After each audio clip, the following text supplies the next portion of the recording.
Allah Kur'an-ı Kerim'de Ali İmran suresinde böyle buyurur. İnnellezine kaferu lan takunniye anhum amvaluhum ve la evladuhum minallahi şey'en ve la ulaike hum ve kududen nara. Sadakallahul aliyyul azim. Kafir olanları, övladları, nə malları Allah huzurunda hiçbir şey onlara fayda verebilmez. Onlar cəhənnəmdə yanacaqlar.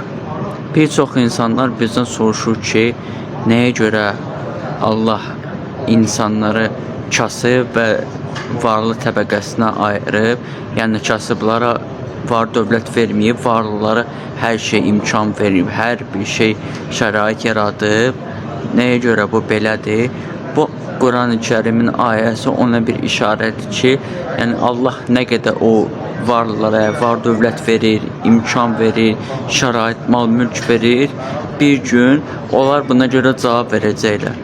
Bu məsələyə görə Allah huzurunda cavab verəcəklər. Yəni kasıb olasan, təqvalıq yaşayasan, hər nə qədər malı, mülkün az olursa, bir o qədər sorğusan az olacaq. Təbii ki, söhbət xums məsələsindən getmir, adi məsələdən gedir.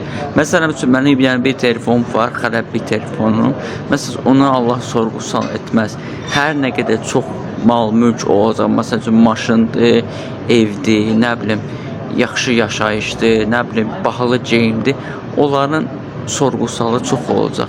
Nə pulla aldın, hansı pulla aldın, pulu harda xərclədin, necə xərclədin, bunlar hamısı haqqında Allah dərgahına sorğusal olacaq insan dünyasını dəyişəndən sonra.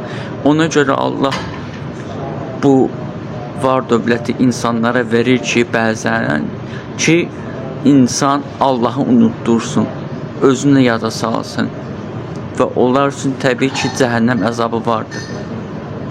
Elə varlılar var ki, belə pis sıxmasın, işləyirlər, əziyyət çəkirlər, belə həm Allah yolunda pul xərcləyirlər, həm Allah yolunda köməklik göstərirlər. Onlara aid deyil bu məsələ.